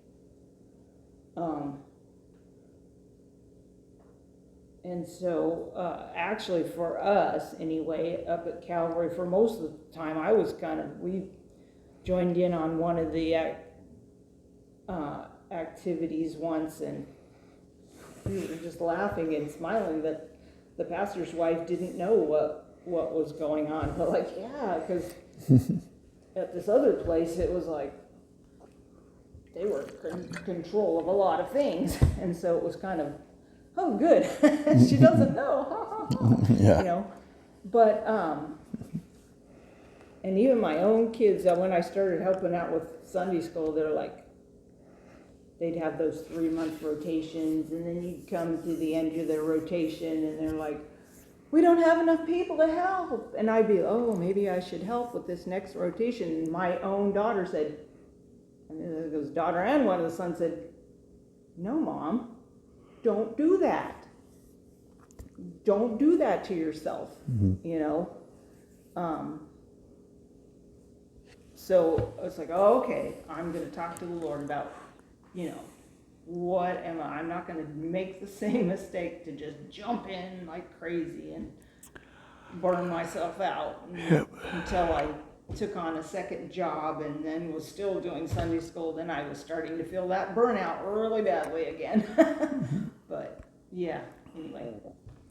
And all of this that we're talking about is going back to Hebrews chapter 4, when we talked about the rest that we enter in terms of the Sabbath. The rest that we get is no longer the picture of this is to come, this is what is now. And we give up all of the things that we were talking about, like what you were just talking about, like to enter into God's rest is to stop doing the things that we think is going to please Him, to earn His favor, and we start doing the things that He's now calling us to do. And that's the actual Sabbath rest, that in Christ of the time of now that we get. And so many times as believers, we say, man shall not live by bread alone, but by every word of God. So if you want to get nourished, and if you're not feeling nourished, you need to be in the Word. And that's true. You need to be reading His Word. Okay, you get nourishment. But in reference to doing the things that God created for us to do before the earth began, and giving up the things that we think we should be doing to earn God's favor, or to so that we don't go to hell, because we need to be a Christian, and so we need to be doing things as Christian things, these dead works. In terms of doing the things that God has set for us, when Jesus was at the well with the woman at the well, and the disciples came back, and He's like, my nourishment is to do the will of my Father. And so what I've been experiencing, and I pray that all my brothers and sisters in Christ will experience this, and I'm sure many of them are, I hope, that's the prayer, but the nourishment I've been getting from knowing what God has called me to do and walking in that, because again, the nourishment is not just in the word, but it's also the action. You doing what he's called you to do. I've been getting so much nourishment that even though it is labor, like again, I'm just using that, setting up the house for the gathering, week to week. In doing that, it's not even a labor, and maybe that's the light yoke that Jesus is talking about. It is. It is I get to do this. I have I don't know if satisfaction or contentment is the right word, because I know it is what he has called me to do, and I get to do it, and now my mind has transformed from, I don't get to do this, but I am satisfied in doing this. The nourishment, the peace, the rest, the Sabbath, all of that. I mean, I don't know how to, again, I'm not the teacher. I don't know how to communicate this very well, but this is exactly what Hebrews 4 is trying to preach, to emulate, and as we've been learning, because we've been going through Hebrews, and you and I have been talking about it for a while, and talking about maturity, the immature who are still trying to keep the Sabbath for reasons of keeping the law. As I've been maturing, it's been so good. Not easy, because again, I'm telling you, I'm having these conversations with the immature, and it has not been easy. And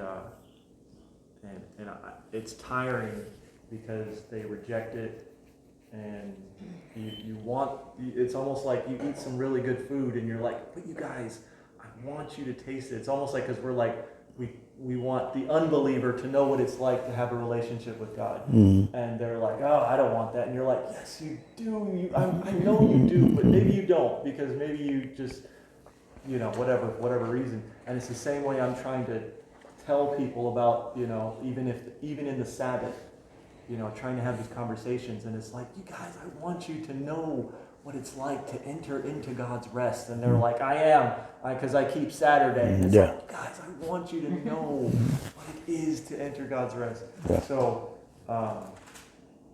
all of this in terms of the Sabbath is it's all relevant, and Yep. so.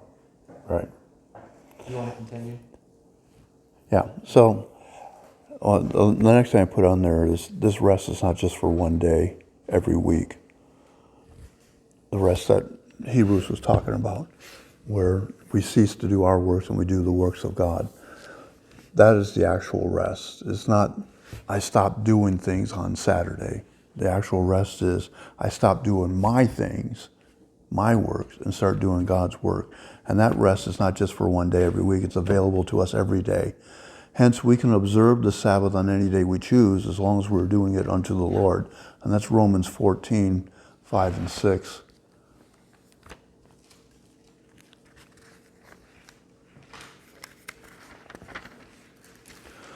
That's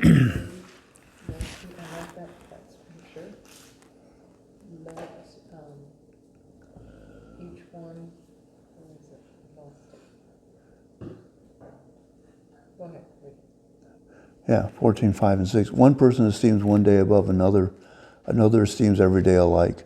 Let each be fully convinced in his own mind. He who observes the day observes it to the Lord, and he who does not observe the day, to the Lord he does not observe it. He who eats, eats to the Lord, for he gives God thanks, and he who does not eat, to the Lord he does not eat, and gives God thanks. Verse 7, for none of us lives to himself, and no one dies to himself. And that's the point. You're not supposed to be living for yourself. You're supposed to be living as unto the Lord, in the Lord, for the Lord, and serving others.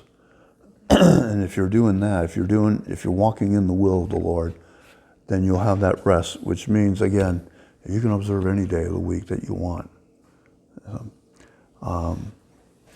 I know one associate pastor from many, many, many years ago. He explained to the congregation that Saturday is his day of rest, a Sabbath that he observes, not because the law says to observe it on Saturday, but because he's an associate pastor, which means he's working on Sunday. And when we had a church service in the morning and in the evening, and he was responsible for running the one in the evening.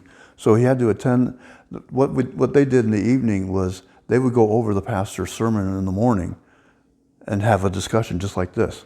So what the associate pastor would do is ask questions and just get people to start talking and stuff. But of course he had to be there for the sermon to be able to do that. So he's working all day. And he had a regular 9-to-5 job, Monday through Friday. Saturday is my only day off. So that's my day of rest. But that's not because of the law, but because that's just the way my schedule is. But other people, it could be different days. It could be different things. And so what Paul is saying here is, in context, he also says, don't judge. Don't judge one another just because you want to observe Tuesday rather than Saturday. Or this one wants to observe Saturday instead of Tuesday. And that's the very conversation I had with a Seventh-day Adventist. I was in the hospital years ago, and the nurse saw that I had my Bible, and he says, are you a Christian? Yeah. Do you keep the Sabbath on Saturday? Well, no. Well, why not? Because the Bible says you're supposed to. And so we went through some of this, and I showed him Romans 14, where it says, don't judge. One man esteems one day another esteems every day alike.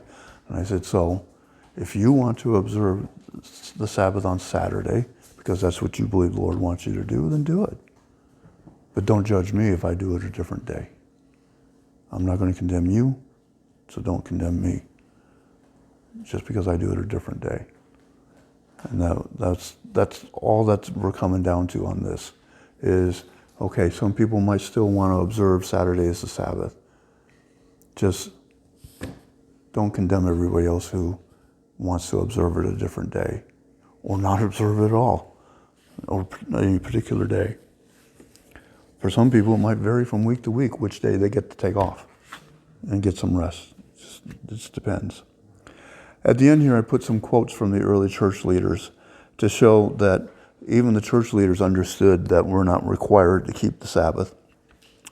This first quote is from Ignatius, who was a bishop of Antioch, and he was an actual disciple of the apostles. And he wrote this around 105 AD. He said, "Be not deceived with strange doctrines, nor give heed to fables and endless genealogies." That's a quote from the scriptures. Yeah. "And things in which the Jews make their boast. Old things are passed away. Behold, all things have become new. For if we still live according to the Jewish law and the circumcision of the flesh, we deny that we have received grace." So he's saying if you want to live according to the law, you're denying that you've received God's grace. "Therefore, those who were brought up in the ancient order of things have come to the possession of a new hope, no longer observing the Sabbath, but living in the observance of the Lord's day, on which also our life has sprung up again by him and by his death." So Ignatius understood that there's a difference between the Sabbath and the Lord's day. The Sabbath was Saturday, the seventh day. The Lord's day was Sunday, when Jesus was resurrected from the dead. And so somewhere along the way, people shifted that the Sabbath is now Sunday. And so when we observe the Sabbath, we're actually observing it on Sunday. Well, that wasn't done in the early church. That happened sometime later. Somebody came along with that and shifted that. And so I don't know how many of you got to see the movie Chariots of Fire. Chariots of Fire is based on a true story about two Englishmen who were sent off to the Olympics, and they were running a race. And the one man was a Christian, the other man was a Jew. And so the issue came up that the Christian was scheduled to run his race on Sunday. And his point was, well, Sunday is the Sabbath, and I'm not going to do it. Well, he was wrong. Sunday is not the Sabbath. But that's what he had been brought up in. That's what he had been taught. And Ignatius here says, no, there's a difference between the Sabbath and the Lord's Day. We no longer observe the Sabbath, but we observe the Lord's Day. We honor that. And so, so this Christian caused a problem because he thought Sunday was the Sabbath and we're not supposed to do anything on the Sabbath. So I'm not running. So what happened was the Jew and the Christian swapped. The Christian ran on Saturday and the Jew ran on Sunday, and they both won. So, but the next quote, we Christians understand that we still more ought to observe a Sabbath from all civil work always, and not only every seventh day, but through all time. And that was Tertullian writing about 197 AD. So he understood what Hebrews was saying, that the rest of God's available to us all the time. So he's saying that we observe a Sabbath from all servile work. In other words, servant's work. We don't do our work. We got a rest from that. We don't do our work. We have a rest that's there all the time, every day. And then I put this last one in because it goes along with what we've been talking about, how dealing with the weak brother. And this is from Justin Martyr from around 160 AD.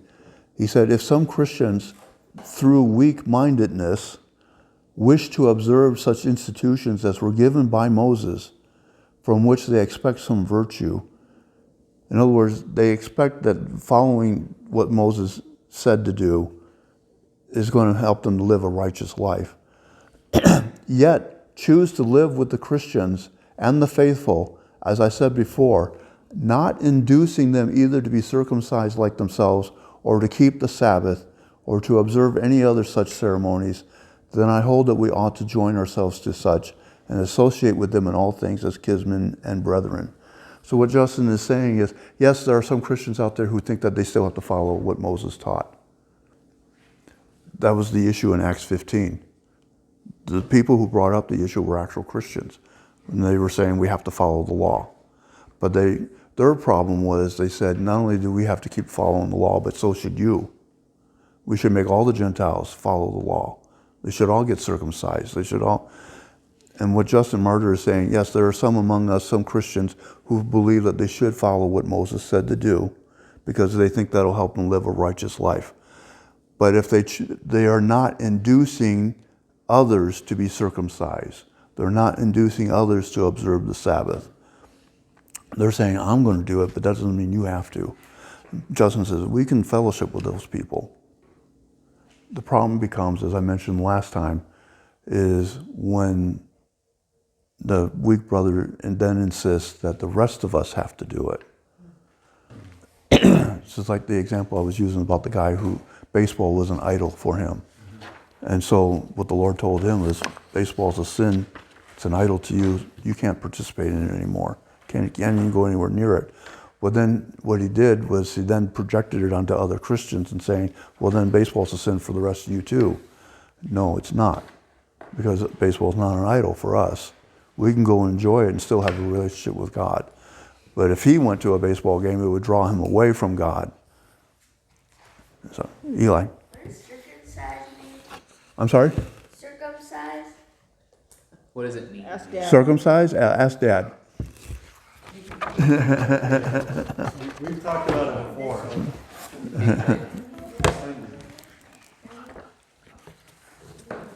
Yeah, from Saturday to Sunday. So, Huh? When did that change? It was definitely after the first century, probably around 4th, 5th century, that they started making that shift and started calling Sunday the Sabbath. And it's like, It does mention in Acts that they gathered. I'm sorry? In Acts, it does mention that they did gather on Sunday, the first day. Yeah, on Sunday, but they never called it the Sabbath. Right. Yeah. So why did they gather on the first day of the week? Because it was the Lord's day. They gathered on Sunday because that was the Lord's resurrection. Resurrection. Right. And so what they were doing was they were celebrating the resurrection. That's the whole point for meeting on Sundays, was to celebrate the resurrection. So the point I want to make is we talked about it's okay for some to gather on the Sabbath. That's fine. It's okay for some not to gather on the Sabbath, and that's fine. But I think a point, as I've been getting into these discussions with other people, we talk about if you want to keep the Sabbath, that's fine. But that doesn't hold true all the time. Because the most important question for them, typically when I'm talking with them, is why are you keeping the Sabbath? And it's very hard for them to say, not because of the Old Testament. As some have talked about, the Sabbath was before the law, because of God. We talked about that. It's very hard for them to say anything other than not because of the Old Testament. The reason I bring that up is because if they are keeping the Sabbath because of the Old Testament, then it is a problem that they are keeping the Sabbath. Even if they're not telling us we don't have to keep it. It's still a problem if they're keeping it because of the Old Testament. And so then now you try to explain to them kind of what we've gone over here in the handout. We're talking about Hebrews, we're talking about Galatians, and again, it's the weak brother. And you run into where when you get into art, they start getting defensive, they start getting, vocal, they start trying to, isolate, and all this other stuff. But I wanted to make the point, it's okay for them to keep the Sabbath for any other reason other than because the Old Testament told us to.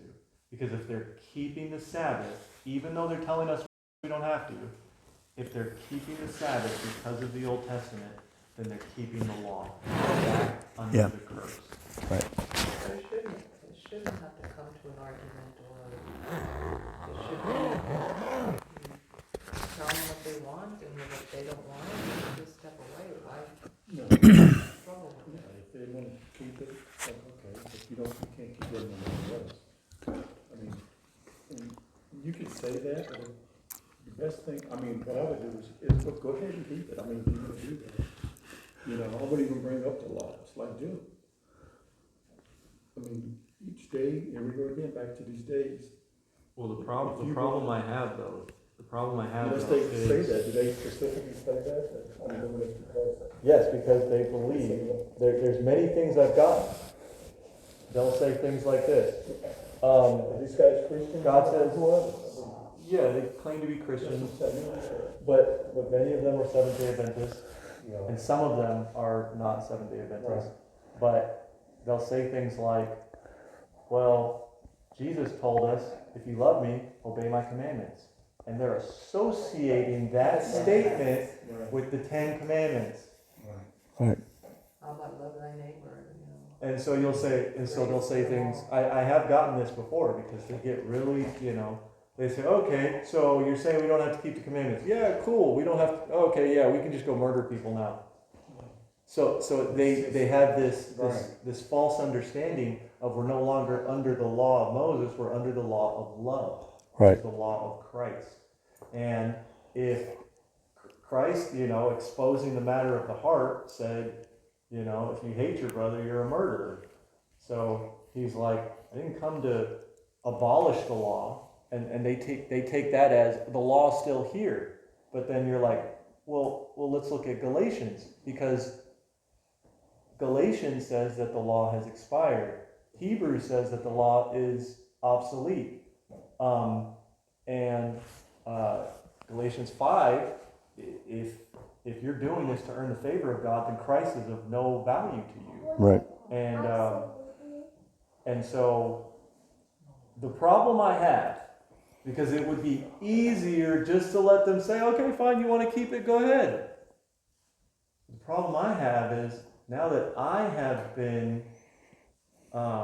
what's the word Paul uses? Now that I have been whatever. See, this is why I'm not good at communicating. Now my goal is to reconcile others. Now that I've been reconciled to God, I'm going to reconcile others to God. That's if they want to be. And so the problem starts to happen is they keep coming back to me. And they keep asking questions. And it's like, why do you ask me? You're not going to listen to what I'm saying anyway. They just ask you stuff that you've already talked about. Right. So, What do you mean you have to get, They don't saying, wanna- don't get mad at Yeah, them. yeah, Just yeah. give them what no, they I'm want. just saying, these conversations, they just bring a lot. It would be easier not to have them. And it would be easier to leave the weak in their weak state. Right. And so it's like, but I've been reconciled. And so it's like, okay, God has put you here with me. And so you can't get away from these conversations. I'd say maybe you could if you weren't a believer, but just... How do you know they're not being effective? Because. I don't know what God is going to do, essentially. Because every time they come up with a question again, you give them, how do you know they don't go home? And It's look frustrating. It is frustrating because I'm like, with multiple people, it's like, why do you keep coming and asking me? You're not doing it Same any thing. time, but you keep coming and asking. Same thing, people that are in my life, same thing. You know, they don't walk with the Lord, but when they have a crisis, they come to me. It's like, I think that's just a common thing. You know, they go to their closest thing to God because they don't know how to go to God themselves. They choose not to. They choose not to. Well, no, yeah. It's not that they don't know how. It's that Yeah. they choose not to. They don't want They wanna because give up. they know Right. that Yeah. they have to change and they don't want to change. And that's why many, even though they know about Jesus, that's why many, even though they believe they're Christians, that's why the road to hell is broad, but the gate is narrow, and many don't even find the gate. It's because they're not willing to give up their way for God's. They're not willing to surrender their will for God's will. They're not willing to hand over their lives. It's not easy. It's not easy. It's like, oh, Saturday, this is my day off. I don't have to go to work. Guess what? I know what I want to do. It's not easy to say, let me set aside the thing I really wanted to do on the day I was going to be off and say, first, Lord, is there something you have for me on this day? It's not easy to do that kind of stuff. Even as a believer, you got to fight that flesh. You got to put it to death. Day after day. That's not easy. Sometimes it's scary to say, Lord, do your will, not mine. What do you have in store? So, I just wanted to make that point.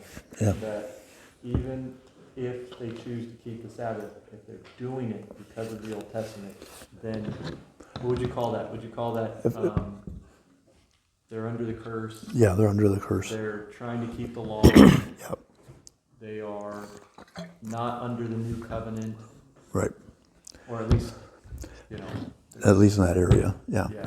So, scriptures do tell us when dealing with unbelievers that we should gently correct them in hopes that God will lead them to repentance. Well, we can do the same thing for our weak brother too. Gently correct them.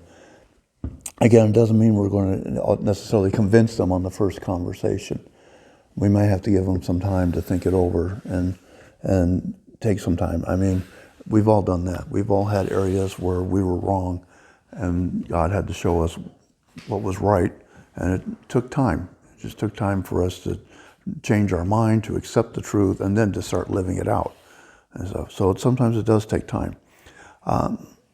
Sometimes what happens with people who keep coming back and asking questions is they know they need to change. They're just afraid to, or they don't want to put forth the effort to do it. So part of them is making them go to Billy and asking questions because they know they have to change. Then the other part of them is not accepting the answer and all this stuff because then that means they have to change. So I remember reading what Paul Little, again, he was the guy who was working for Campus Crusade, and he would go to different campuses, college campuses, and have question and answer sessions, And he would present the gospel to the people and explain why Christianity is true. And all of a sudden, then he'd take questions and answers afterwards. And he was talking one-on-one with one of the students, and he said, so what I presented, did that make sense to you? And the guy said, yeah, it made perfect sense. So are you going to become a Christian? No. Why not? Because that would mean I have to change how I live. And I don't want to do that. So at least the guy was honest, but he also understood the point. The whole point of Christianity is, if you come to believe this, that you have to change what you do, change who you are, change how you live. And that's what he was. So, but a lot of people are not that honest about it. What they do is they put up a smoke screen, of, well, what about this? Well, what about that? Or what about that? Or what about this? Or what is it? Because what they're doing is they're hiding the fact that they really don't want to change. So sometimes you just have to look past that smoke screen and look at what's really going on. So anyway, so I guess that wraps up today. Next week is the potluck, and we're going to have a communion service with the potluck.